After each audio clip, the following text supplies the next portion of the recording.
of those who, like themselves, are placed in peculiarly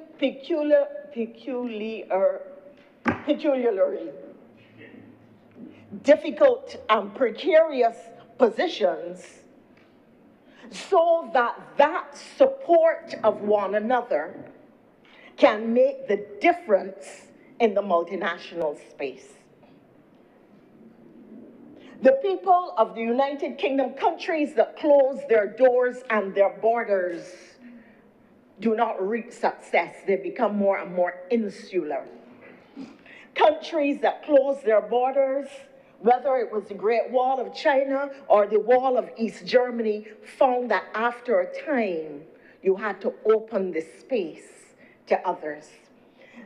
Though the anti-immigrant sentiment that prevailed and allowed people to vote in favor of Brexit soon caused regret, because what they recognize is that their social and economic space and opportunity and job availability shrank, because England was no longer part of the wider space of the European Union. It was on its own, an island under siege. And therefore, we in the Caribbean, we who made the trip on the same ship, we whose shores are washed by the same Caribbean Sea, we who originated in one land, must understand that our future is not separated and apart. Our future is standing unified and together.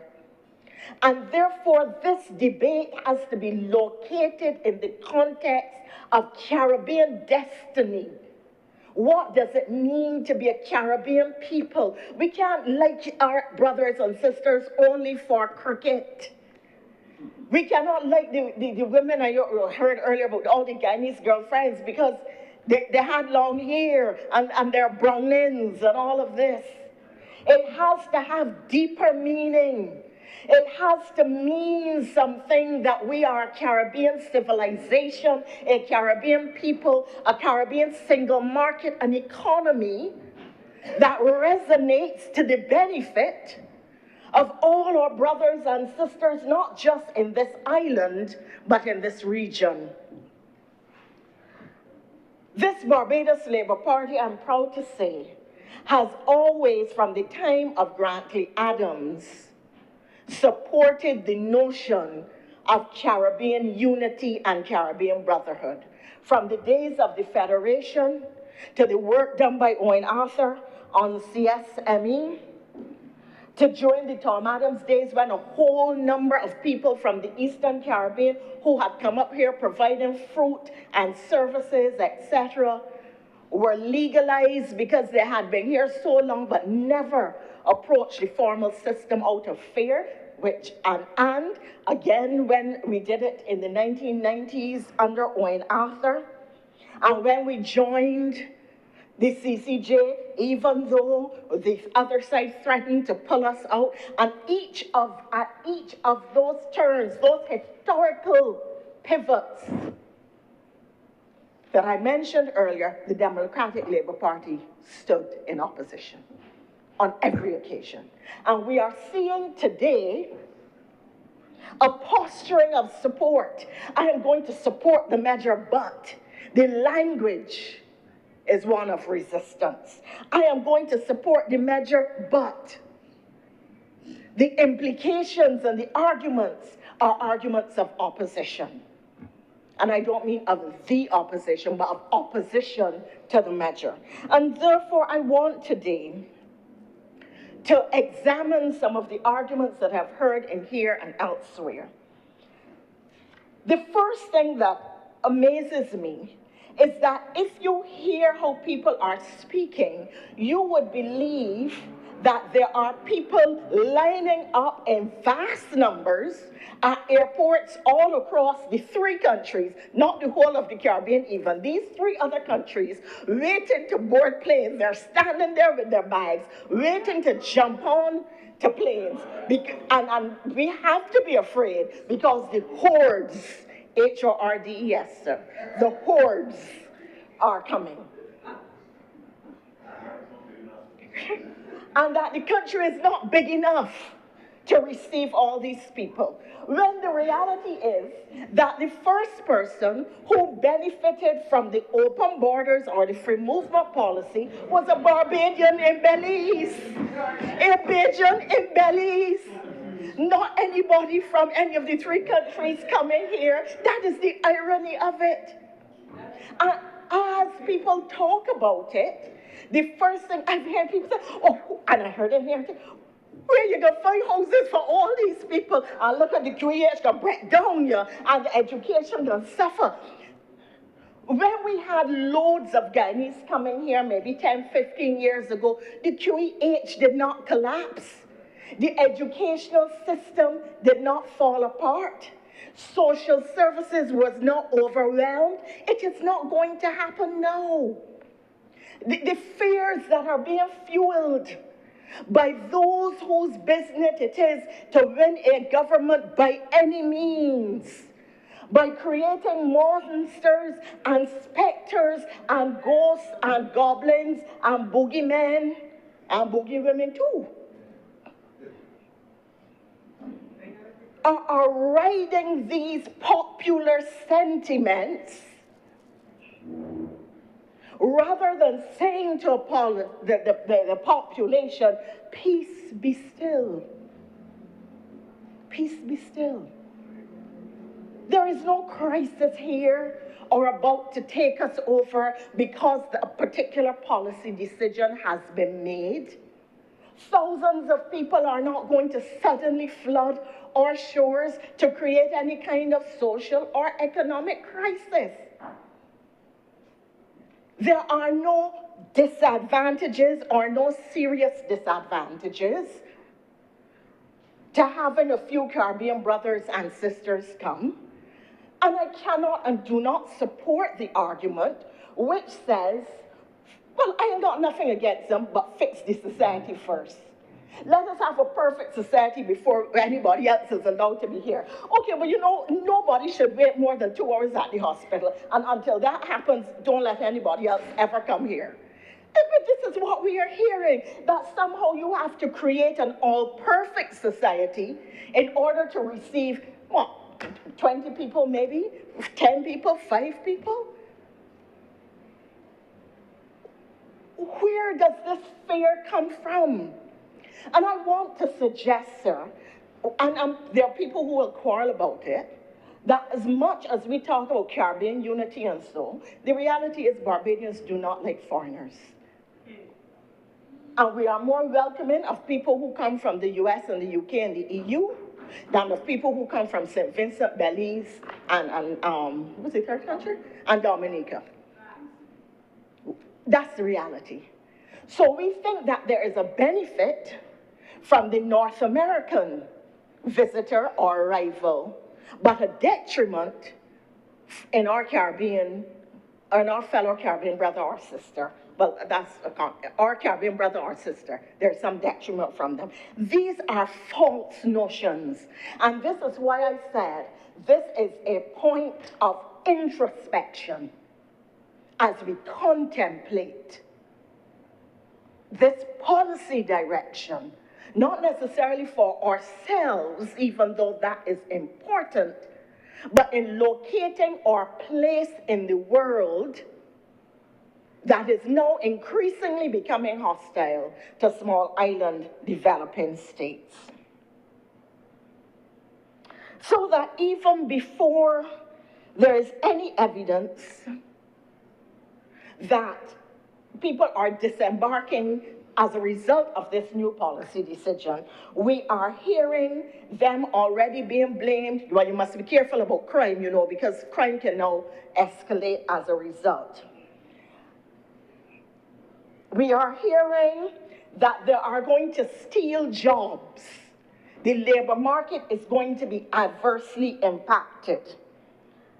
That nationals will lose their deserts and their privileges. And that healthcare, social services, education are all going to be put at severe risk. We have primary schools and secondary schools in Barbados, which are shrinking in size because we don't have enough young people. There were more people in primary school in Barbados 20 years ago than there are today, but we're still churning out teachers. So if some people come from down by the islands or come from the Eastern Caribbean, more teachers will get work. Some of the schools will have to be expanded again. But I do not expect such large numbers to come as would skew or cause variations in these kind of social, cultural, and socio-economic dynamics. And I think that to push that line, that these things are going to be put out of whack, really is to plant very dangerous seeds in the minds of the population. Senator Trim spoke exceptionally well today, but out of an abundance of pain. I was ashamed to hear what she had to endure. But we know it is true because we used to hear how the Guyanese were treated. We know the contempt, the abusing, the insults that many of them had to endure when they were coming here in large numbers. The irony is they were coming to Barbados for opportunity at that time, and now many of our people are going to Guyana because Guyana is the fastest growing economy in the Caribbean and one of the fastest growing economies in the world.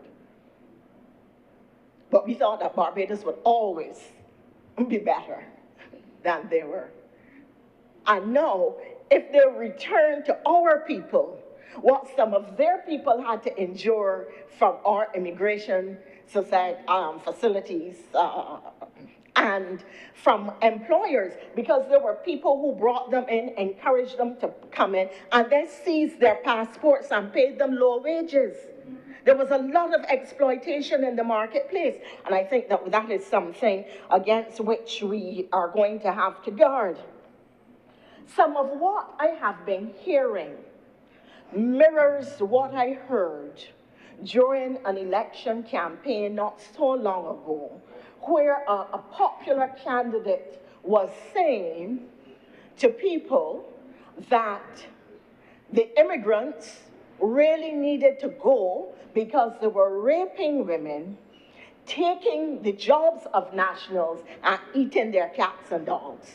And that is all we have fallen short of. That last accusation of eating people's pets is the only one I have not yet heard people make. I mean, it has been so, people who are well-educated, people who travel, people who have lived overseas, people who will tell you that the brother, the sister, the third cousin, the fourth uncle, all live Canada, New York, this place, the next, got this job, got the next job, from chauffeurs to university lecturers, are the very people who are saying, but don't let nobody come up Barbados. Here, we good.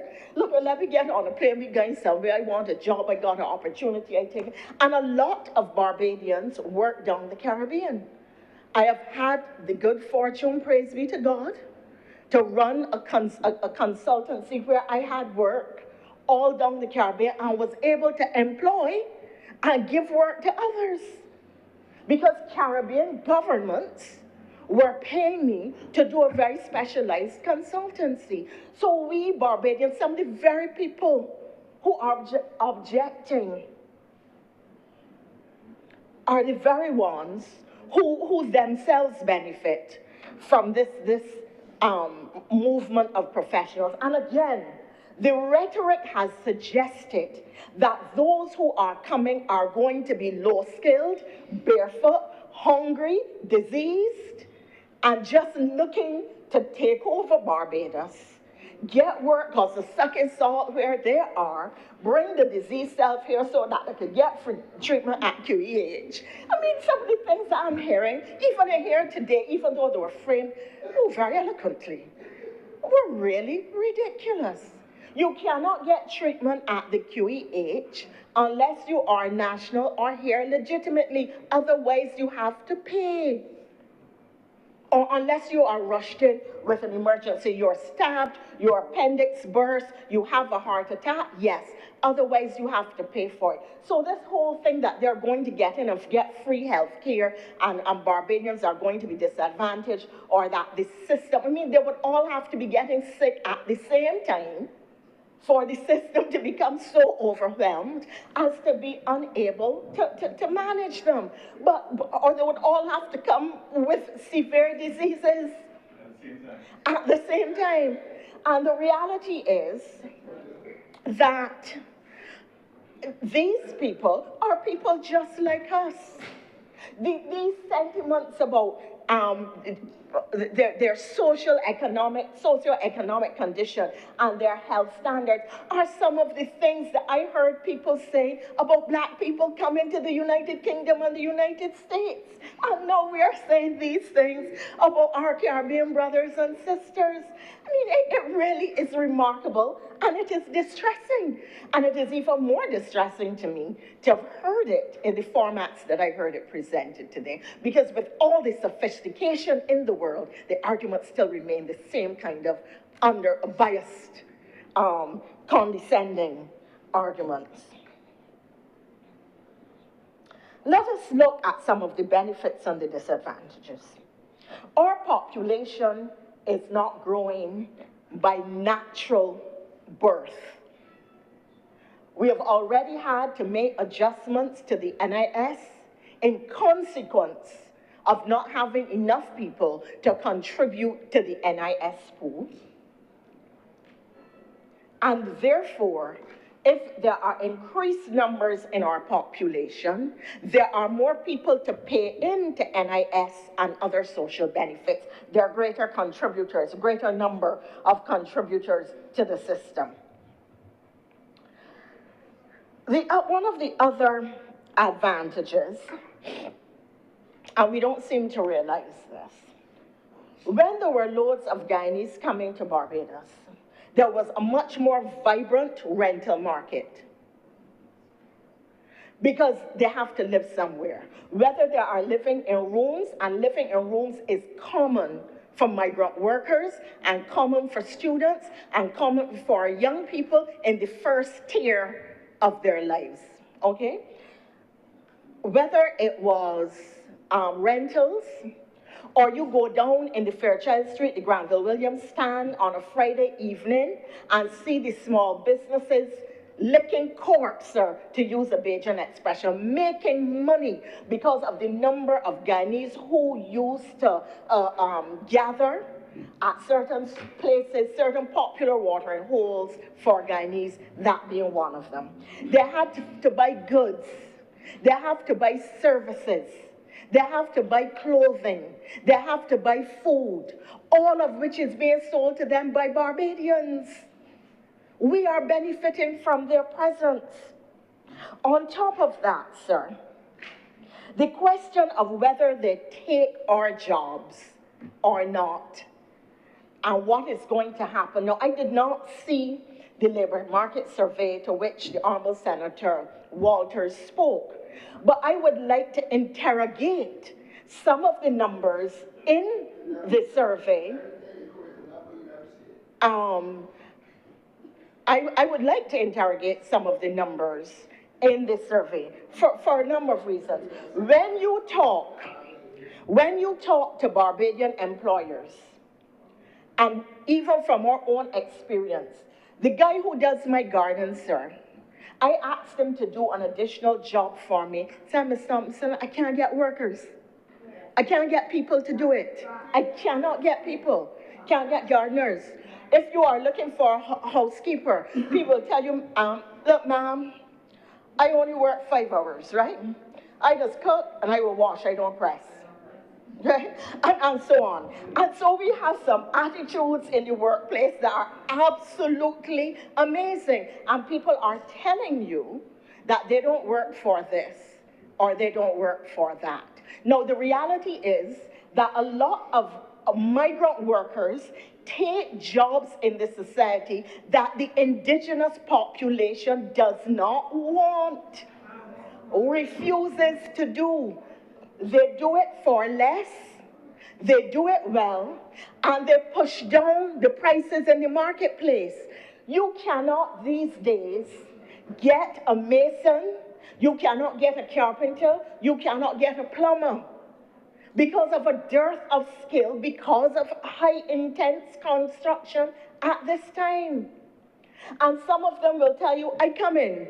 You lucky if they come. They will tell you, I come in, you gotta pay me half the money up front door. They come, they take the money to start the job, and they're breaking the next one on your time. All of this is going on in the marketplace. And therefore, it is critical that you introduce additional labor to deal with some of these attitudinal and dynamics and availability, labor availability dynamics. So it is one thing to look at the statistics in a society where there are a lot of social systems and structures to support people who don't work, who chose unemployment, and some who are, to use an old expression now that came up way back, I think, in the 70s, who are voluntarily idle. Voluntarily idle. Idle. If you look for work, no, the other thing that intrigued me about the numbers given by the honorable senator is that really they were very low. They were very low. If you have a labor force and you have unemployment at 6%, the numbers are in fact very low.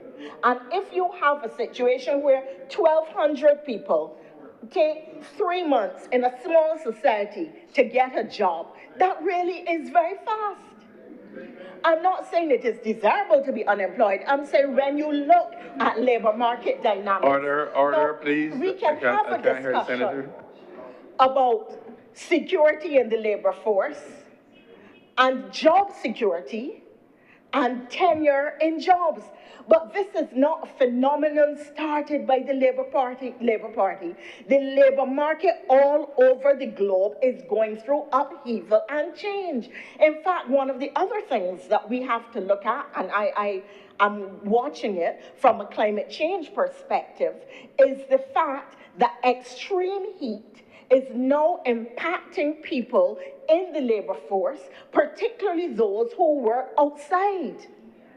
And that means that we have to review the hours they work, the length of time they work, the hours at which they come to work. So the labor force, the labor market, as we understood it, where somebody went into a job and worked in it for 10, 15 years, had insurance, health insurance, pension, and a whole heap of benefits. The child could come on the evening and everybody at the workplace,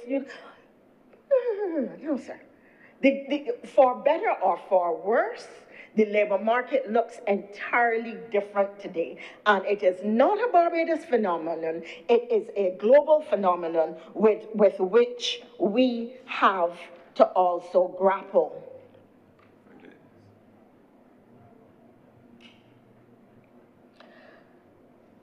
We have to determine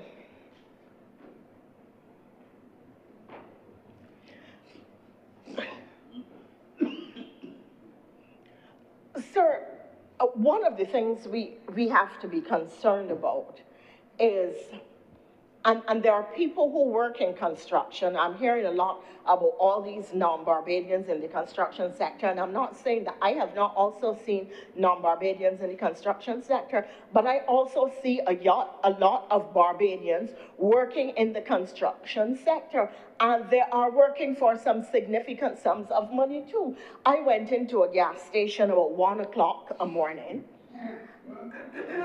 I had just left the office and was on my way home. I was hungry and stopped to have a hamburger. And people at Redmond Village will tell you that they know when I leave the office late, because I would often pass through and have a Coke, yes, at 1 o'clock in the morning, or a ham cutter. So they make the best gourmet ham cutters, but I'm not advertising for that. It was a very interesting exchange. There was a line of people waiting for food service at 1 o'clock in the morning, and I'm suggesting that those of you who don't live, go out at night at these hours and going to some of the gas stations and other service areas, you would be amazed at the number of people of all ages. You'll also find out who is going out with who sometimes, and see people that really will shock you, but that's another story, sir. That's another story. And he said there was a line of people, and there was a young fellow. Sir, I would not have looked at him twice if I were a young woman, but that's not the point. He came up to, no, sir. He came up to a young lady who was in the line and said to her very loudly and very crudely that he would like to have intercourse with her. No. She looked as if there wasn't so many people around, I might contemplate it here. Now the whole gas station is now riveted toward this. And he then goes on to make the point, which is utterly fascinating, that he makes a lot of money. He said that he was trained in construction, he works, and he builds blocks.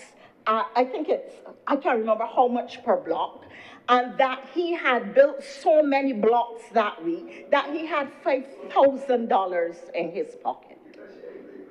Now, the point that I'm trying to make, sir, I mean, there's a whole different life out there, different to what we experience and how we think life is. There are people in construction and working in areas that we do not count, and a lot of them are not paying NIS.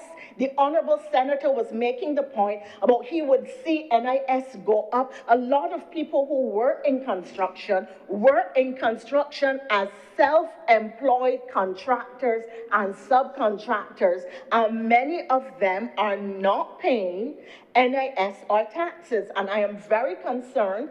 Coconut vendors would be another typical example. So when you talk about the economy and people who are working and who are not working, and you start to look at both the formal and informal economy and how people are getting money and what they're doing with it, we have to try to ensure that a lot of these people are paying NIS, are able to support themselves when the cash runs out, and that they're not licking it out quickly, so that we are going to have people in the gas station at 1 o'clock in the morning. You should go with me sometime. It's such an interesting experience.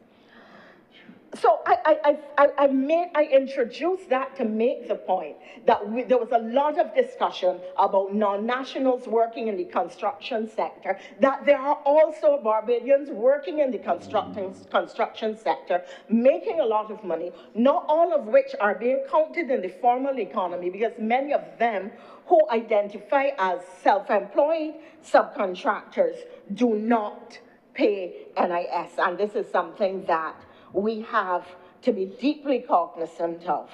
Sir, the question arises, and you signaled to me that I have 2.5 minutes left.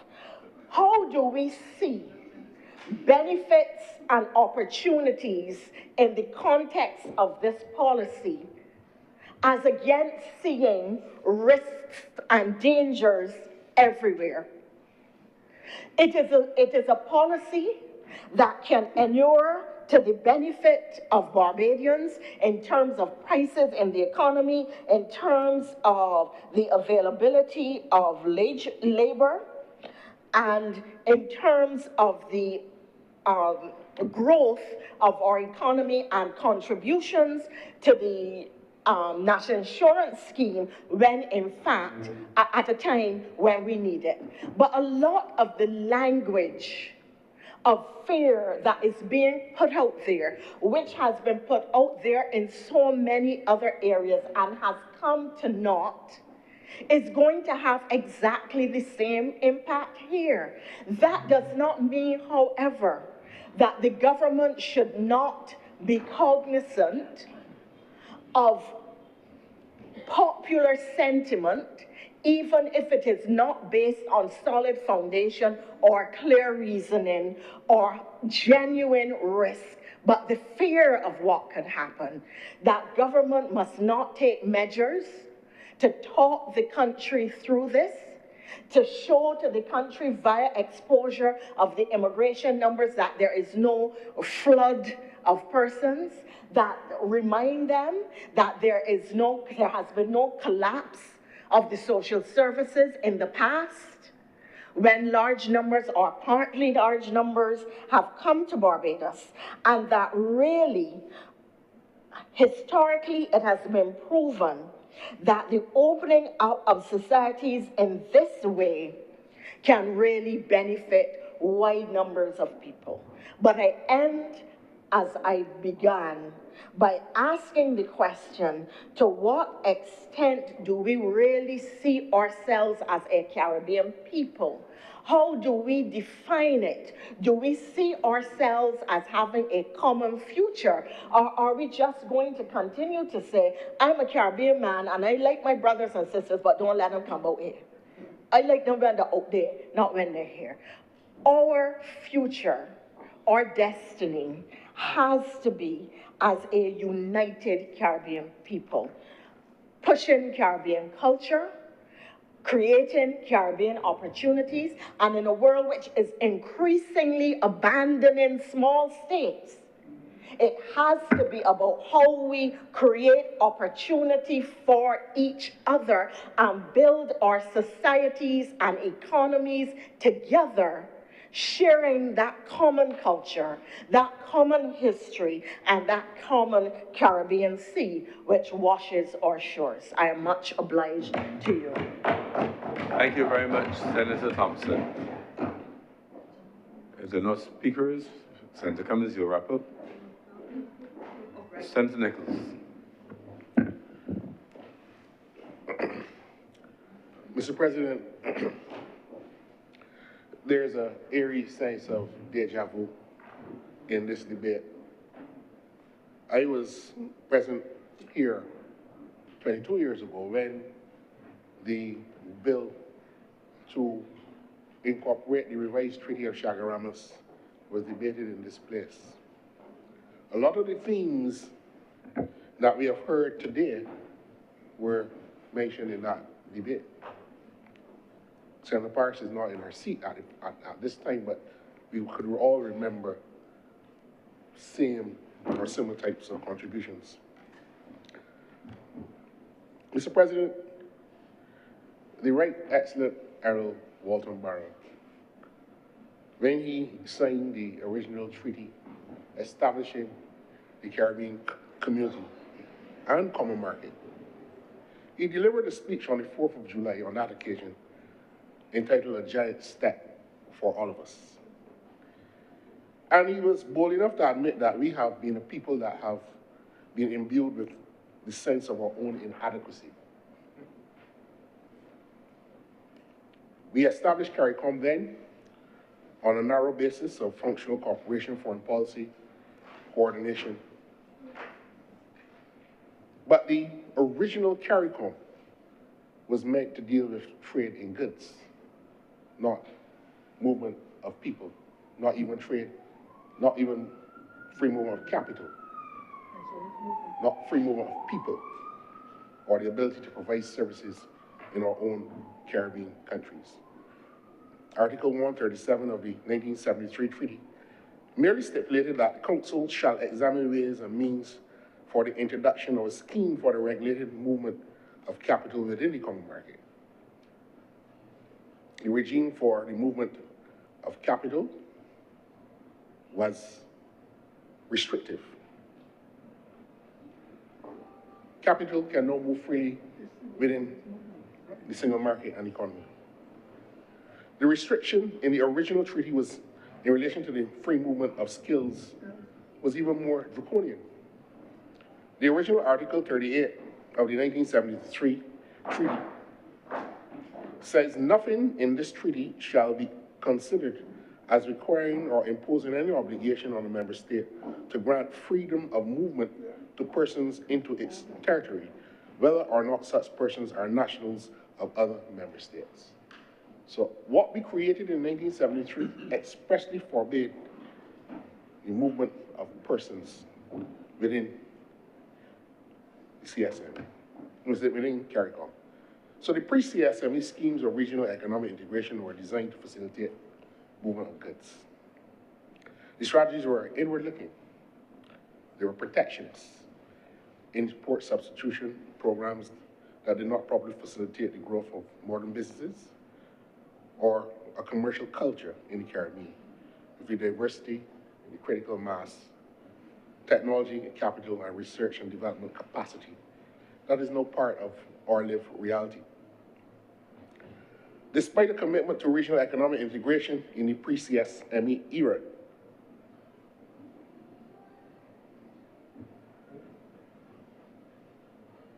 Caribbean countries, Mr. President, proceeded to put over 450 restrictions on economic trade and activity amongst themselves. These were removed with the establishment of the Caribbean single market and economy. There were laws and restrictions on every conceivable type of transaction between Caribbean countries, expressly prohibiting free movement of capital, expressly prohibiting movement of skills, technology in the region, and severely limiting the capacity of Caribbean nationals to establish and operate enterprises within the region. So the potential for economic growth and development was buried beneath an avalanche of restrictions in each territory. And in 2003, we sought to make a fundamental change. The movement of people within the region is our lived reality. But we must accept that the original founders of CARICOM were determined to walk slowly in the direction of the free movement of people. Later, Mr. Barra in 1986, after winning government, addressed the heads of government conference with these words: if we have sometimes failed to comprehend the essence of the regional integration movement, the truth is that thousands of ordinary Caribbean people do, in fact, live that reality every day. In Barbados, our families are no longer exclusively of Barbadian by island origin. Mr. Barr went on to say that I should like to believe that we are all committed to the principle of mobility and people interaction. To the principle, I repeat. And that we have an obligation to think and go on thinking out ways how such a principle might be applied without imposing on any territory a greater strain than the resources are able to support. Mr. Barr engaged in a self-critique of the regional integration movement up to that point in time. The regional integration movement was a lived experience of Caribbean people, but that we were not able to institutionalize, inform.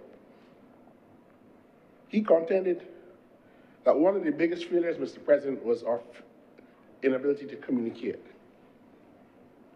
Regional integration had become too much about trade and not about the cultural history and common experience deeply embedded in Caribbean peoples. And he cited Professor Rex Netherford, who championed the idea that the collective wisdom and intellect of our Caribbean people are yet to be tapped and given central place in the development strategy of our nations. And I'm taking the time to go through what one of the early founders of CARICOM was speaking about some 13 years after it was established. 3 years later, we signed the Grand Arch Declaration to revise the Treaty of Chaguaramas and pave the way for the creation of the Caribbean Community, to move from the Caribbean Community and Common Market to the Caribbean Single Market and Economy. So the founders' dreams were being actualized and institutionalized in a way that Mr. Barr had beckoned us to look at. Shortly after that, in 2003, we created an important institution within the context of regional integration called the Caribbean Court of Justice.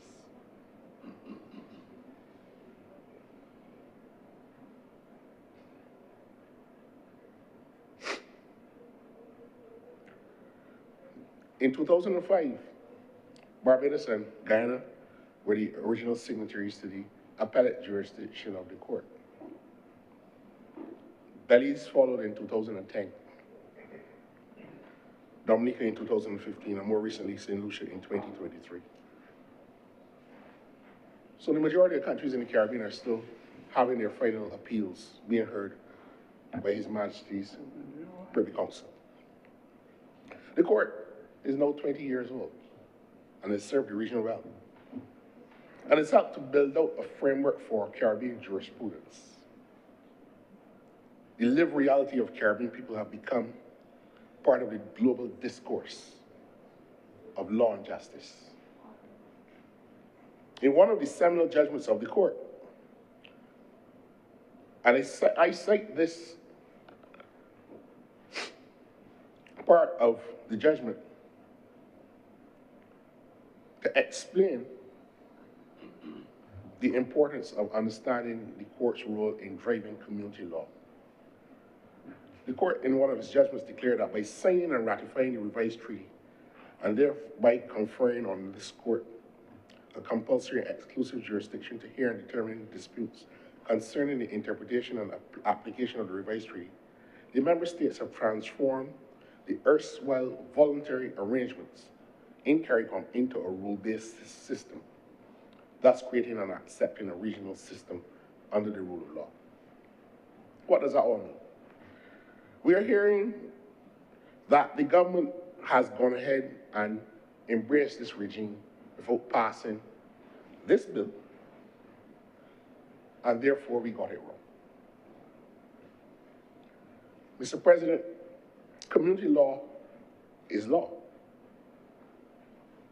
And a state that is a signatory to a treaty has legal obligations in international law to apply international law even domestically. In other words, these judgments of the Caribbean Court of Justice explain that while we are a dualist state and a treaty cannot be incorporated unless it is passed by way of domestic legislation, the mere signature and ratification of the treaty creates legal rights and responsibilities for the state at the community law level. In other words, we are bound by community law.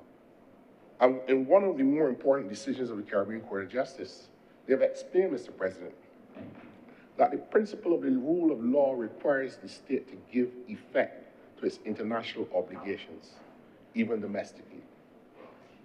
Treaty-compliant behavior, therefore, creates community rights. That was the basis of the Myrie case. But we hear that the government has a responsibility or obligation to explain why Trinidad is not involved in the freedom of movement and why Jamaica is not involved, or even Guyana. Trinidad is the seat of the Caribbean Court of Justice, but it has not accepted the jurisdiction of the court. Jamaica, our largest English-speaking Caribbean country, has demonstrated a stiff resistance to move away from a judicial fealty to His Majesty's Privy Council. In Trinidad, the government that signed or brought the treaty in to be, so the agreement to establish the court into being, when it got into opposition, did not support the very treaty that it signed. And Trinidad has been doing that by changing government. In Jamaica, their process of constitutional reform has been thwarted because while they are discussing the process of removing His Majesty the King as their head of state, the opposition party has said, we want to remove the Privy Council as well. And there's no support for that process by the government, so that Jamaicans really don't have much access to third-tier appellate justice. So when someone tells you that this freedom of movement is being compromised by the fact that not all the countries in the Caribbean are part and parcel of this arrangement, that is the same kind of thinking that pervaded the breakup of the Federation. And on Monday, when I was traveling back home, I had an opportunity to speak with the great man, Sir Isaac Vivian Richards. And he was making the point that the very countries in the Federation that spoke about these small islands coming and taking away jobs in Jamaica and Trinidad. There are no more Jamaicans in Antigua than any other country. It is those countries' peoples that are moving to the Eastern Caribbean in search of work. And I cannot speak for the government of Guyana, but what right Bajans will have to be seeking freedom of movement into Guyana after we have treated the Guyanese people so badly? What right? Guyanese have gone back home. The economy is growing and the government is taking care of the people there. 2 and 3 months salary bonus at the end of the year in the public sector. So that the notion, Mr. President, that this freedom of movement lacks efficacy because certain countries in the Caribbean are not involved is a false and fallacious argument. I remind you that Bahamas is not part of the single market and the single economy. They decided they would not be a signatory to the revised treaty of Chaguaramas. That is their sovereign right as a people. It has not affected the rollout of the regime. Mr. President, the politicization of free movement of our people in the Caribbean for the sake of evoking nativist sentiment among the population is not new. It is an old strategy as old as party politics in the Caribbean itself. Mr. President, ever so welcome wait for a call was a political dog whistle meant to satiate those being for the destruction of the single market and economy. I term them the modern day political Luddites. Have you been around this country attacking the then government? You heard that Oinafa was taking care of the Caribbean and not taking care of Barbados. That was the prevailing sentiment of the day.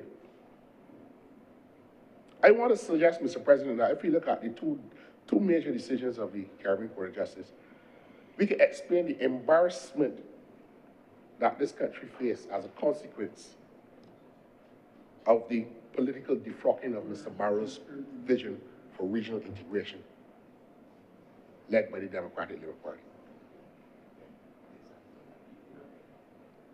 The Marie decision, Mr. President,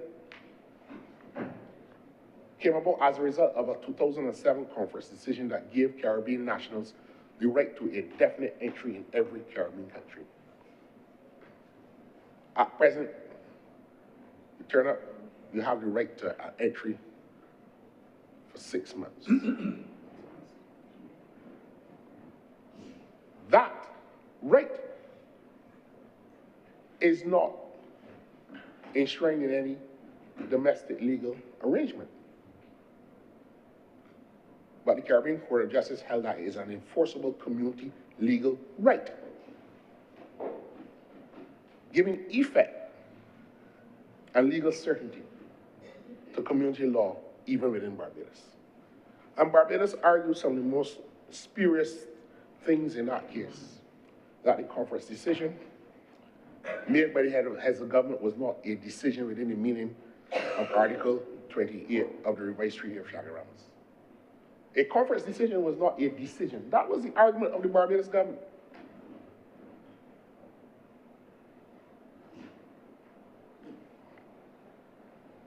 Another decision is the Ventos decision, something that I happen to know about.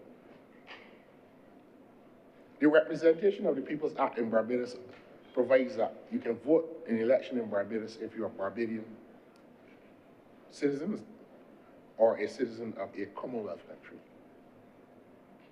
The Electoral and Boundaries Commission decided that Commonwealth did not mean black people from the Caribbean. It only meant people from Canada, Britain, New Zealand, and Australia. So Caribbean nationals who are working here under the free movement of skills, the skilled national regime, could not vote because the Electoral and Boundaries Commission were telling them that you are not allowed to vote because you are a skilled national. Their interpretation of the law was that you are not a Commonwealth citizen. Commonwealth did not mean people from the Caribbean.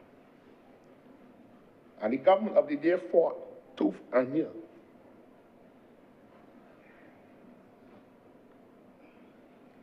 On election day, Mr. President, in 2018, the courts had to open the polls up to between 8 and 10 o'clock at night because people were now registering to vote and exercising their franchise under the law. So when you hear the statements that this legislation is meant to plump the voters list, you know, begin to see the apex of their mendacity.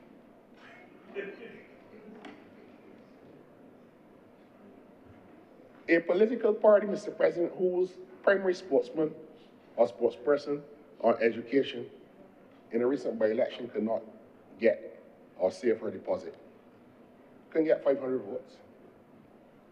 What would the Barbados Labour Party have to bring legislation when you had more than half of the candidates couldn't even get 1,000 votes in the election? But understand the defrocking of Barrow's vision for the freedom of movement. And one of the things Mr. Barrow said was that we should not separate the difference between manual labor and intellectual labor. The skilled nationals regime went in the opposite direction to what Mr. Barrow was referring to in 1986. But we walked slowly towards freedom of movement.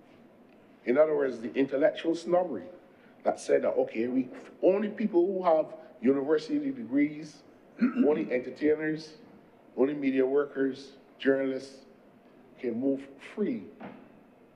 Everybody else can't move. Mr. Barrow warned about that. This bill is correcting that anomaly.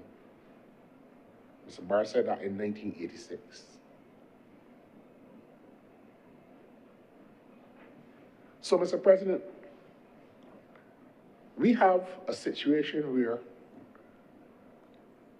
this legislation, when passed, will make provision for people from 3 other territories or 4 territories to move freely within each other's territory.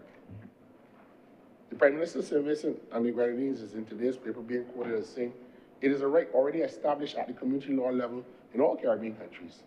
And they happen to agree with him on that. And you would notice, Mr. President, that none of the provisions of this bill are making any amendments to the Immigration Act.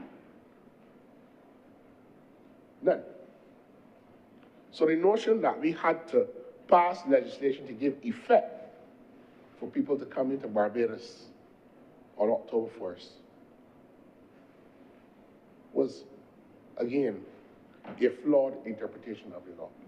I didn't understand, Mr. President, that these abstract concepts of community law and the application within the country domestically can confuse some people. But I don't believe that the leader of the opposition is confused on this subject. It is a deliberate attempt to enter a nativist discussion on freedom of movement. I had a number of experiences, Mr. President,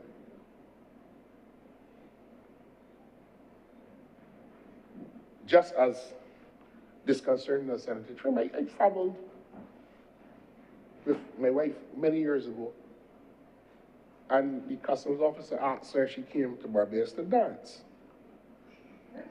To do it? To dance.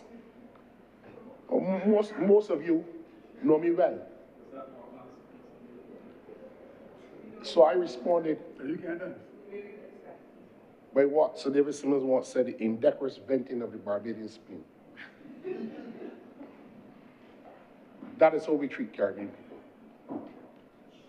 I also know of an experience where a young lady who was working at Palm studying at Palm from Trinidad, was dragged out of a class by police and immigration officers because her brother, who was visiting Barbados, boarded her car, did not have the international driver's license at the time, got in an accident which he did not cause, so they charged him for driving without the license, and charged her for aiding and abetting him.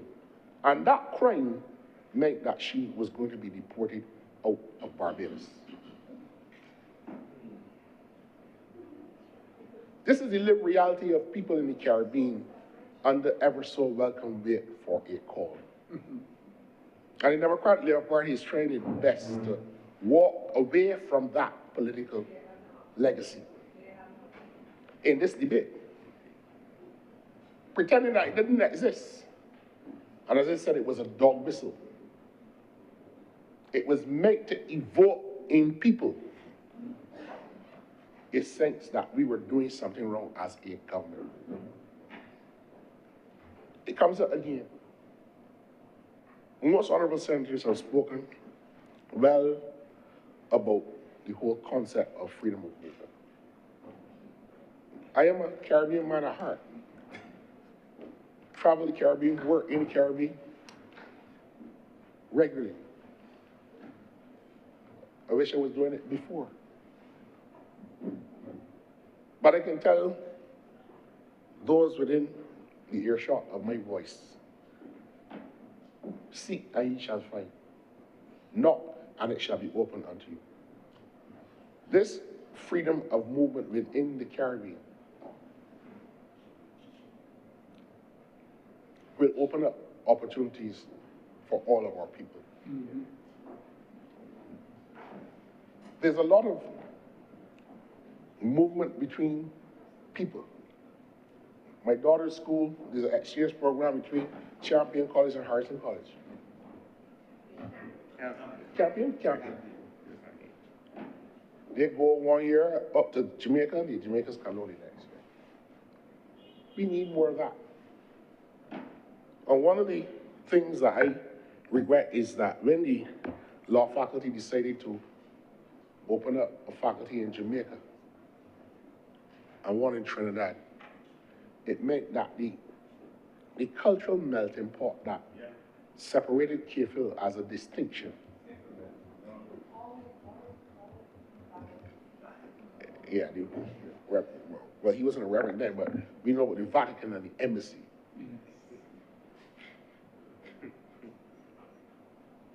We all benefit from those relationships. And I will tell you, we could scarcely go to any Caribbean country without being taken care of by our friends and colleagues. So much so that when you travel now, you have to hide and don't tell anybody because you have so much things to do that you can't go online the night before you go a case or what's not. Well, at least I'm not young enough to do that anymore. But freedom of movement, Mr. President, Freedom of movement is the actualization of the dream of the early founders. The self-critique that Mr. Barra gave in 1986 on the slow march towards it, today is being actualized. You haven't heard anybody from the opposition speaking to their founders' philosophy in the debate. And I find it curious, Mr. President, why they would abandon the central ethos of regional integration by their founder. Mr. President, C.L.R. James, in the agony of the air, said, no one knows what the Caribbean is capable of. No one has tried to find out. This bill, sir, is an exposition in that direction, exploring freedom of movement within the Caribbean. And I close by choosing any one of the oracles of Caribbean social history and discourse. The Uncle's, popularly known as Black Stallion. One race, from the same place, on the same trip, on the same ship. We work with one common intention for a better life for the region, for the women and children. And that will be the ambition of the Caribbean man. I'm obliged to you, Mr. President. Thank you, Senator Nichols. Senator Reid. Thank you, Mr. President. I'm mindful of the time and that a lot of words have been used and said during the course of the day. And I want to deviate from some of the tone and ways I typically speak in this chamber, which tends to focus on commerce and strategy and the economy. I was tempted to change my mind about that when Senator Walters said some things that I disagreed with in terms of rate of employment and not factoring the need of the evolution of economies requiring skills that it didn't need 10 years ago, from, I don't know, cloud engineers to AI engineers to energy, gridless energy managers, and all range of different new skills that any developing country has to acquire and advance and needing to acquire new skills to go forward. And some of the disagreements I would have had in terms of some of the stuff said by Senator Drakes in terms of the direct relationship between migration and the growth of the economies of small countries. And the data is there. I mean, you could check it for yourself. Malta, Singapore, that we all like to quote, Iceland, Ireland. There's a direct relationship between growth of migration and growth of those economies. And so it's not hard to see the correlation between all those things. But my interjection is not for that. My interjection is really to connect with the bravery and the humility expressed by Senator Trim in her presentation. And at the risk of overshare, which I typically don't do a bit of that. And tell a little story about my reality of being someone that wasn't born here, moved here, got dedicated to being here by choice, and being born in a country where my last name, I only knew one other person with my last name, and that was my father. And so when I was about 5 years old, I remember it very well. Maybe that's why I like data and research. I used to look in the directory to find Reeds in St. Lucia, and there were no other Reeds. So it made me curious about how do I have this last name? And I got the most roundabout stories of a Barbadian man who went to Panama, who met a future Prime Minister of Barbados, of St. Lucia, John Compton, who convinced him to go to Curacao to work for an oil company, who met a woman from St. Martin, who then was convinced to go to take a job in St. Lucia and had my father, right? That's one side. And on the other side, my grandmother, great-grandmother, whose last name is Prosper by marriage, but her maiden name was Boyce. And her father was a white man from St. Lucie. So that's what the story goes, right? So, and I didn't know this, And so there I was, 5, 6 years old, living in a place where was my home and I connected with at the time. I'm a kid.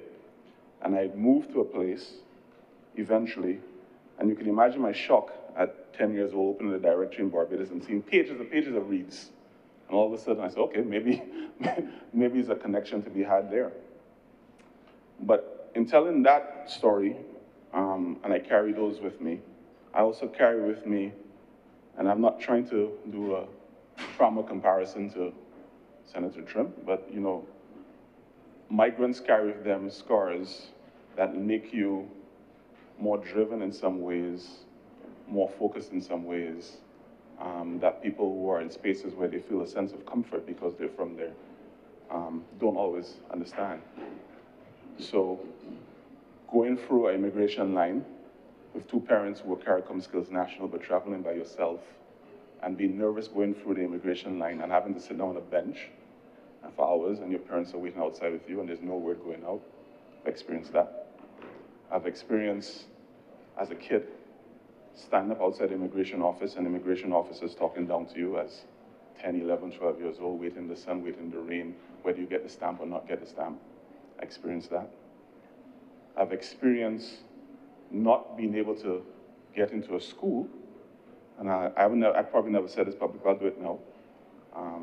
Major Hugh Barker, God rest his soul, was the only principal which would accept a young student who had parents who were CARICOM Skills Nationals but didn't fully have his CARICOM skills that day as a gray area as a 12-year-old, but he let me in because he believed in regionalism, right?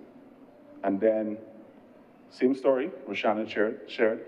Anytime somebody got angry with you, would tell you, I'll get $75 for you. He's a foreigner. And all the range of different things you have over a period of time, and you steel yourself to it, right? You grow, and you steel yourself to it. And you just go through life experiences driven by a sense of survival in a space that in some ways is so welcoming, but in other ways is just acrimonious to your presence. And it's an odd thing to manage. And then you have some sort of weird Stockholm syndrome effect that Roshana's clearly had, where your abuser becomes the thing that you love. And you fast forward 30 years and all of a sudden you're a senator in the government trying to help it develop, right? Because it's a place that you choose, because some of its core values and some of the people that you meet here are the best you see on planet Earth. And so you understand that there's no perfection to be sought. There's nothing that is going to be utopia. There are going to be good places that have bad things they do about it, and you're going to work every single day to try to make it better. And that's the core of the work, right? Everyone who's in this room has chosen to give up his time, their energy for a vision. Different strategies, and we accept that. Different points of views, we accept that. But we're here for a common purpose. And migrants are no different, right? Whatever stages, right? Whether I'm a plumber, a gardener, whether I'm a brain surgeon, whatever, and I'm going to the place for an opportunity, I'm doing so largely for non-nefarious purposes. I'm doing so largely, and when I say largely, I mean largely. There's lots of data on it in terms of global migration. People don't like to leave the countries they're from. Global migration is so low, 3% of global total populations.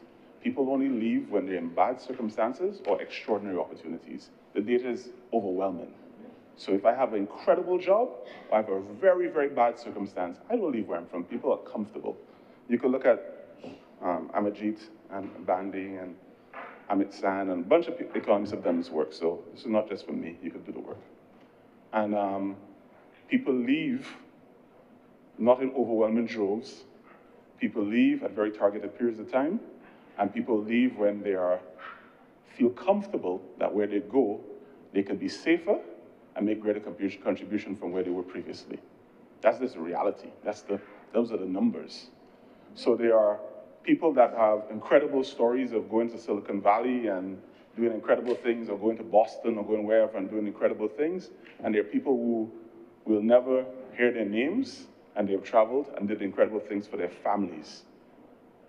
Bellmen, taxi drivers, janitors, bus drivers, moving their families forward as a result of leaving their homes to go to their places.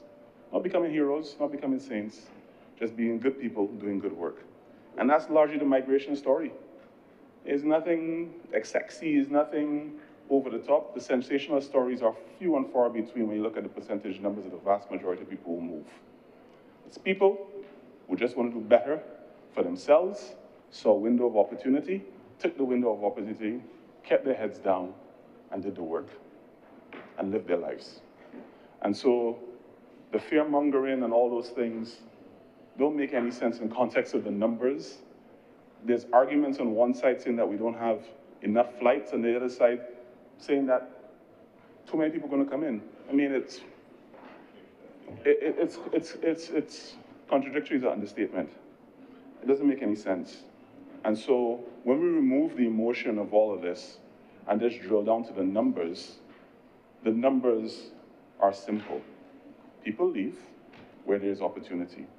If there's abundance of something, people are not going to leave that place to go to that place to do something that is not readily available to them. If all the jobs were taken up, people won't come to Barbados.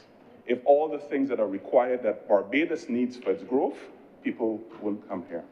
But because we need it, and we need a surplus of it to grow, people are going to be interested in going here if we do the right things. I've declared my hand very early on in terms of being always glass half full, glass three-quarter full. And I see the opposite of all of this. I see if we can crowd in 1,000 people a year, I don't know the number, and those people have the ability to buy and own houses and build them, send their kids to school, do work that wasn't previously done, open businesses, import things, do whatever necessary. What is the growth they will trigger? What is the good they will do by their presence? That fundamentally, it's a growth strategy, not something to be worried about, something to be managed 100% and done well, but fundamentally, it's part of a growth strategy. And then we strip away the growth strategy and go a little bit more philosophical, like many of the people have done here done. What is the story that we're telling about the Caribbean? That it's a construct created by people that wished us no good. And despite the no good that was wished for us, we managed to survive, thrive, do well, and we want to do better. And the artificial lines of boundaries that are constructed by water is not a real thing, because Bahamas has 700 islands, Indonesia has thousands of islands, Philippines has thousands of islands, and we choose to be small, tiny, separated sovereign states in a model, if you ask me, really doesn't make any sense. That you have an opportunity to respect sovereignty while optimizing and realizing the truth that you're too small, so certain things you cannot do well unless you collaborate. That's a good plan to me. And I have a hard time understanding how that's not a good plan to anybody else. Now, are we going to agree on every single component? Of course not. But overall, is it a good plan? Is it a good plan? And it's a room in here where people have so deeply benefited from the idea of a Caribbean. From an emotional perspective, from a marital perspective, from a business perspective, and then you stretch it out to people who are not in this room, whether it's vendors trading, whether it's artists and cricketers playing, whether it's people who have weird insular views, yet still, if you go into their household at Christmas time, their aunt from St. Vincent, their neighbor from Jamaica, that we are a regional story whether we like it or not. So what are we fundamentally fighting? What are we fundamentally fearful for when it already exists? We already are example of this existing. The only difference is that we tapped on the word free, and we already established the flights are free. The flights are quite expensive. So to get here in the first place, you can't conceptualize it being free. And so this notion of causing pockets of society to rally against something that is so natural for us to do because we're born in this space is not a political battle that's worth fighting. It just really makes no sense. There are other things, of course, that are more tangible, that make more sense. This isn't one. This is fundamentally not one. I want to end by connecting to a point that Senator Rogers made. In my experience as a kid, growing up in St. Lucia, driving down from Groseley to go to primary school, there's a certain point in time when you hit the highway, and if you look on your left, you could see Martinique. It's there clear as day, and on the cloudy days, you can't see it. And then when you got older, you start traveling to the Caribbean islands. You go to Antigua, you can see other islands. You go to St. Martin, you can see other islands. Anguilla is right there when you St. Martin. When you go St. Kitts, the other islands are right there. So at some point in time, it dawned on me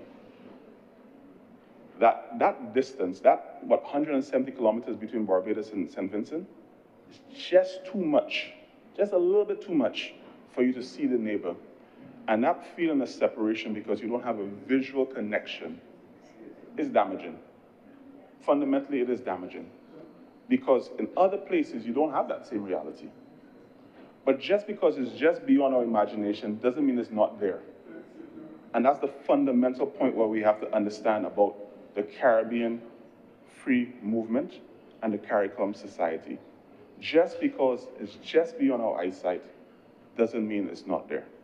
I thank you, Mr. President. Thank you, Senator Reid. Senator Cummings, please wind up. Thank you very much, Mr. President. I want to wrap up the debate today and express my appreciation to all of the honorable members who have spoken. Today, we've heard a range of things being spoken of and a range of issues being raised, and I want to, as is my norm, attempt to address some of them. Mr. President, I will come back to Senator Worrell in a little bit. I will not start there, but I will come back there. But, Mr. President, I want to say to some of our members that it is okay to acknowledge when the government has commenced a good work. It is okay not to say it almost grudgingly. There is no circumstance in which this government has not consulted, demonstrated an openness to continuing to consult. There is no circumstance in which this government does not hear concerns and then respond to those concerns, even when it then lends itself to someone or someone's saying that we can't make up our minds. It is okay to acknowledge that the government has spoken and has continued to speak on matters relating to regional integration and to free movement.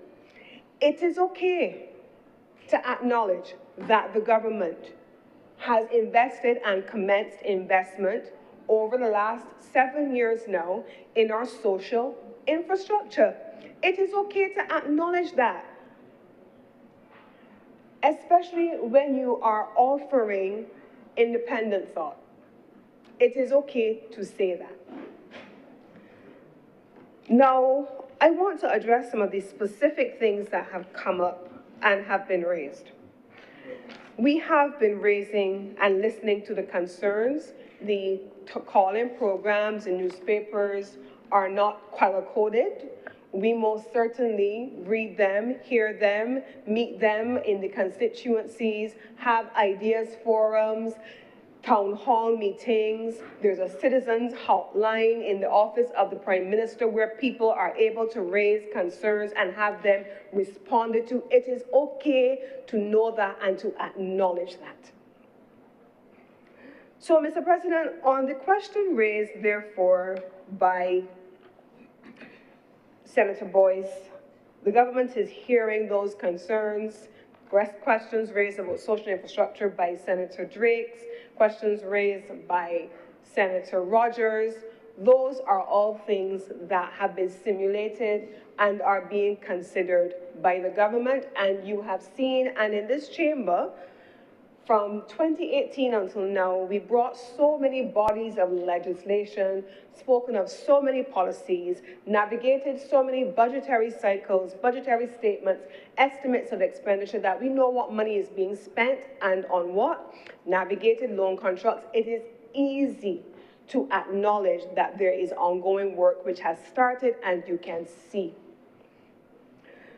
So, Mr. President, I want to respond then to Senator Malalu on the question of citizenship by investment. And I believe that Senator Nichols, in his contribution, acknowledged that the Immigration Act does not enter this discussion on freedom of movement. There is a separate body of work on immigration and on citizenship that is going to select committee and has already also started. That does not have anything to do with what is before us.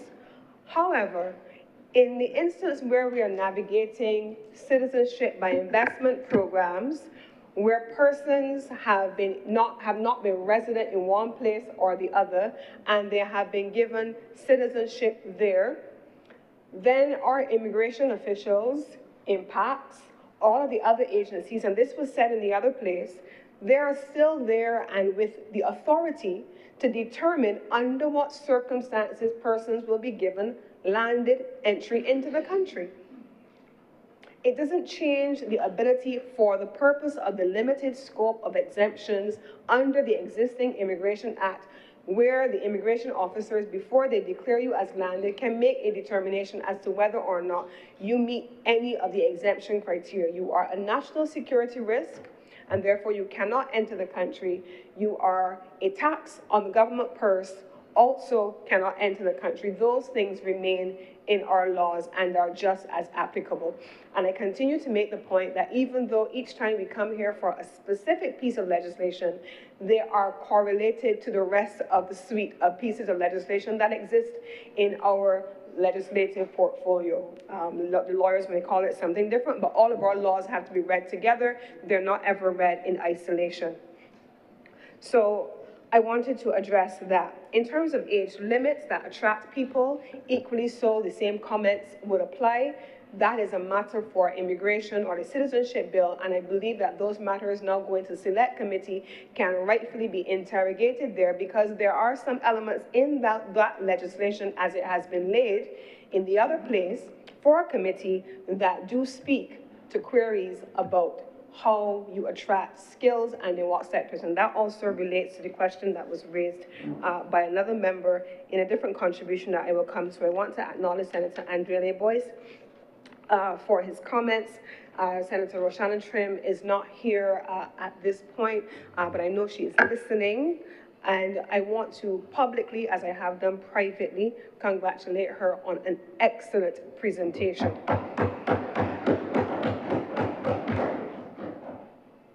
Senator Walters, in his contribution, spoke about the statistical department.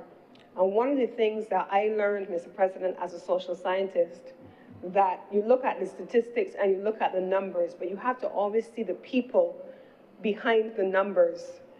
And I wonder if Senator Walters looked at the face of Senator Trim as she spoke and recognized that the policies of the party that he sits here and represents are represented, the face of those persons behind the numbers affected by those policies was represented in here today by Senator Roshana Trim. Senator Roshana Trim gave a face to the trauma that has been the legacy of the Democratic Labour Party's posture on regional integration and people. And I want to connect that, Mr. President, because we're talking about it, to a seminal speech made by the father of independence and the father of the Democratic Labour Party. The mirror image speech. What is your mirror image? When you look at Roshana Trim, Senator Roshana Trim, who talks about being deported from Barbados, being put on a plane, and her mother who sent her doesn't know where she is, her aunt who is to receive her doesn't know where she is, people ducking and hiding just outside these buildings, legally here but hiding because a bounty was placed on their head. What is your mirror image if you are the Democratic Labour Party?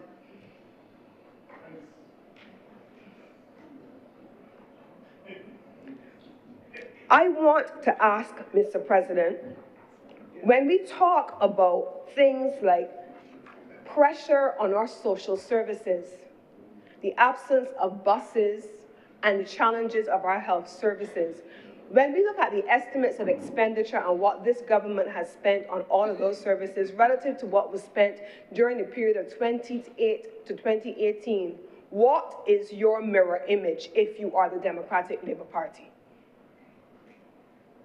What is your mirror image? When you stand here, Mr. President, and you speak about jobs, and it is the wrong time, and it is rushed, Mr. President, the father of independence and the father of CARICOM, what is your mirror image?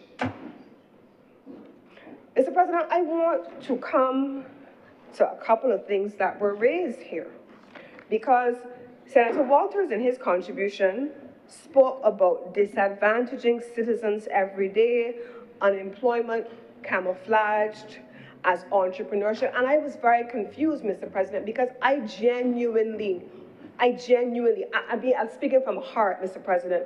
I started this debate and I deliberately kept it on a high note. I deliberately gave credit to nearly every prime minister since independence, including those on both sides of the aisle, because I wanted to keep this at a level that was deserving of a conversation on regional integration. I did that on purpose, Mr. President. But the mirror image of the Democratic Labour Party had to show itself. And it took the debate in a direction that could not have been anticipated by anyone who came in here thinking that this was an aspirational goal that our region was coming into maturity with, and that they could rise to the occasion. Their mirror image in 2025 does not reflect what their forefather set in place for them. It does not reflect Errol Walton Barrow's image. It is disgraceful, Mr. President, it is. And it speaks to the cognitive dissonance. Senator Nichols, he is not well today, and I want to thank him for still sticking it out with us at this hour of the night and still speaking. I know he's not well, but he's here. But he spoke about cognitive dissonance, Mr. President. Cognitive dissonance. How do you speak about buses with a straight face? How do you speak about unemployment with a straight face? How do you speak about health services with a straight face in a regional integration debate where Senator Trim, now here in her seat, spoke about what happened to her and her family, and sit down and not do what Senator Rogers did when he stood up and said to Senator Trim, I am sorry. How do you stand up and not say, I'm sorry for what you went through? I see you, I feel you, I understand what happened to you. It wasn't me, but I heard you. I even said to Roshana jokingly, but the only thing you want to do is cry, but I would have cried for her, Mr. President, because that was a painful experience that she recounted in her family. And you stand up and you speak and don't even say, I'm sorry, Mr. President. What is your mirror image? What is your mirror image? You speak about young people and leaving the University of the West Indies, but cut off that which Errol Walton Barrow set up. Free education. What is your mirror image? How have we come here in 2025? I started this debate, Mr. President, on purpose, deliberately keeping it in a way that credited the two political parties of this country with having led in different ways the regional integration movement. But when you go down a certain road, you can guarantee, like most women, I will answer you. I will answer you. And you have no moral authority to speak on any of the things that you have spoken on in here today, or most days for that matter. None. And so, Mr. President, I want, however, to end where I started. I want to go back to the founding fathers who brought us to a place, starting with the creation of the CARICOM community, who started with an ambitious goal and an audacious vision for Caribbean integration that saw people, that saw us integrating with each other and moving from one place to another seamlessly, creating institutions that benefited Caribbean people, creating institutions that show that we can cooperate because we have a mirror image of ourselves that is based on self-respect and love of others. In that same speech, that same mirror image speech. He said, at the time, he said this, I want to know what kind of mirror image do you have of yourself? Do you really like yourselves? There are too many people in Barbados who despise themselves, and their dislike of themselves reflects it in their dislike for other people. I want to say to this honorable chamber tonight, Mr. President, that the time has come for us to look at ourselves as we should be in 2025, and to in turn give ourselves an opportunity to shed the history of dislike of our neighbors, the embrace of others that don't look like us as Caribbean people, and the rejection of the people who are our neighbors that Senator Reid can see when he travels across the region from one island to the next. I'm not getting drawn into a discussion on LIAC because I have zero intention, Mr. President, of speaking on behalf of other governments who are also shareholders in this process or being launched into a shouting match across the oceans with one government over the other. I'm not going to do that, Mr. President. I'm not. And I won't be drawn into it. But I want to end by saying here, Mr. President, in this speech, you so much, it quotes, you so much despair of this society, Barbados, that your greatest ambition is to try to prove to the people of the United States consulate that you are only going up to visit your family. And you are surprised when the people at the United States Embassy tell you that you do not have a strong reason to return. You are the only person dishonest enough with yourself to realize that you do not have a strong reason to return to Barbados. But I tell you, I am being honest with the man down there. Oh yes, I am returning. The people in this Caribbean region are happy to go to each other. Barbados to Belize, Belize to Barbados, Dominica to St. Vincent. And as other countries come on board, we are happy not to have to bow to someone outside of our region to try to convince them that their place is better than mine, but that we want to go to places and where people look like us, talk like us, where the society feels like us. That's what Caribbean integration is about. And as I close, Mr. President, I want to say this.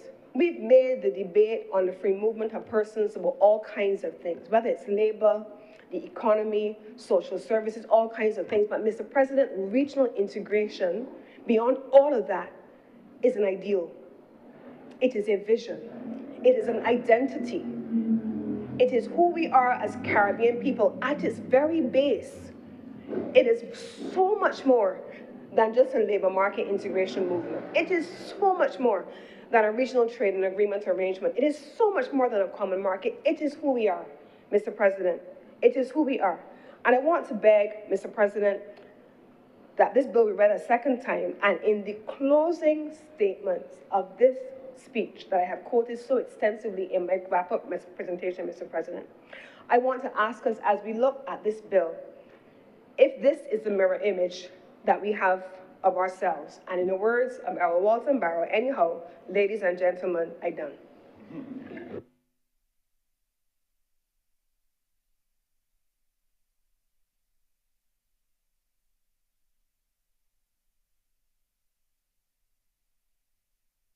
I beg to move this bill be read a second time.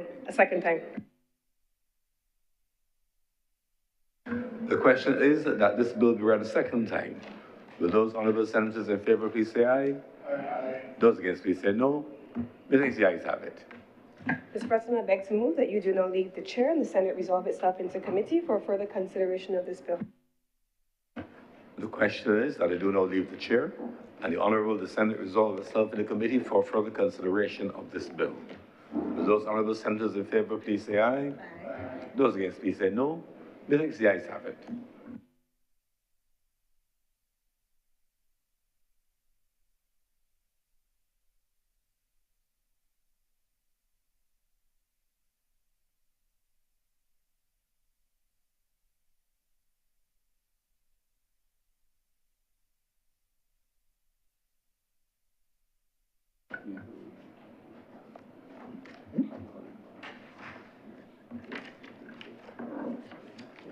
The House is now in committee. The Honorable Senate is now in committee. Madam Chair, may we take the bill in parts? Permission granted. Clauses 1 through 7? Madam Chair, I beg to move that clauses 1 through 7 do not stand part. The question is that clauses 1 through 7 do now stand part. Will all honourable senators in favour please say aye? Aye. Those against, would you please say no? The ayes have it. Clauses 8 through 11. Madam Chair, I beg to move that clauses 8 through 11 do not stand part. The question is that clauses 8 through 11 do now stand part. Will all honourable senators in favour please say aye? Aye. Those against, would you please say no? The ayes have it. Schedule. Madam Chair, I beg to move that the schedule be the schedule to the bill. The question is that the schedule be now the schedule to the bill. Will all honourable senators in favour please say aye? Aye. Those against, would you please say no? The ayes have it. Madam Chair, I beg to move that you do not report to His Honour the President the passing of one bill in committee. The question is that I do now report His Honour the President the passing of one bill in committee. Will all honourable senators in favour please say aye? Aye. Those against, would you please say no? The ayes have it.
Mr. President, Madam Chair, I beg to move that you do not report to His Honour the President the passing of one bill in committee.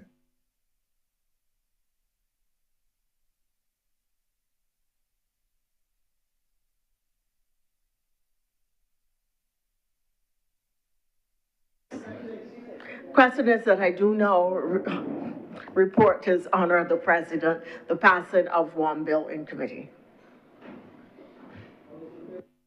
All those in favour, please say aye. And those against, please say no. The ayes have it.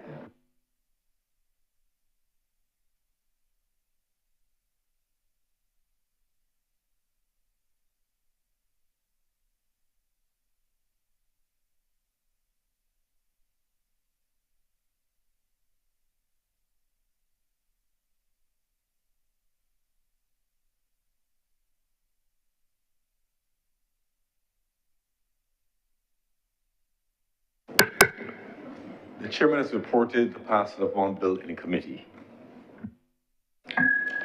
Mr. President, I beg to move this bill now be read a third time. The question is that this bill be read a third time. Will those honorable senators in favor please say aye? Aye. Those against please say no. Meetings the ayes have it. A divide has been called. Mr. President, the divide will be called when the motion is put for passing and citing, not before. Not on the third reading, that's fine. Senator, Mr. President, I beg to move that this bill do not pass and be cited as the Caribbean Community Free Movement of Nationals Act 2025. Divide. question first. Everybody question here. The question is that this bill do not pass and be cited as the Caribbean Community Free Movement of Nationals Act 2025. The those honorable senators in favor, please say aye. Aye. Those against, please say no. No. Divide. There you go. A divide has been called.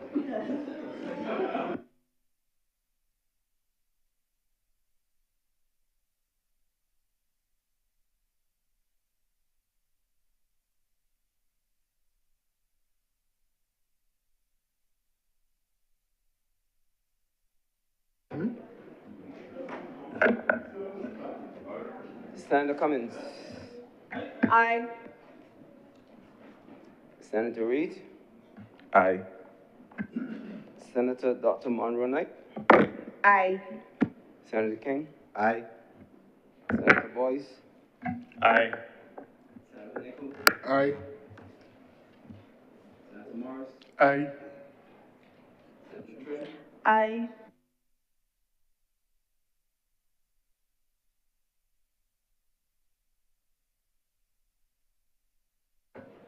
Aye. Aye. Aye.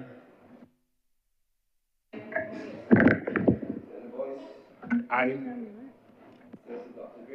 Aye. Aye. Senator Malalu. Aye.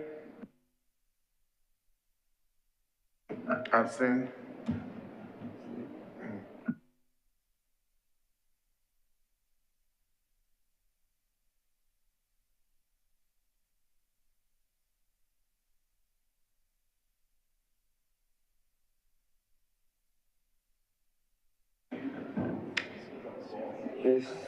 Mr. President, the results of the division, 16 honorable senators voted in favor, and there was one abstention.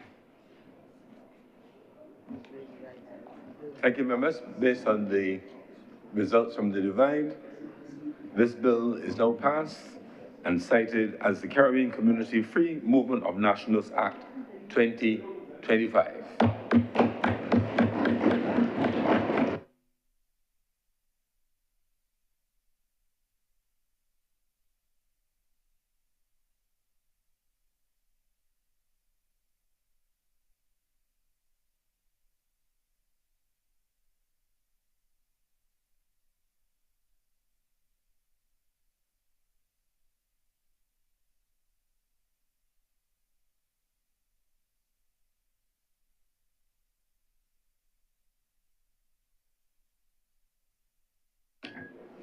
Mr. President, having come to the conclusion of government's business for the day, I want to thank all honorable senators. It has been a long day, and I appreciate that this has been an important issue and a robust discussion, and I want to express appreciation for your continued commitment to the business of the people of Barbados.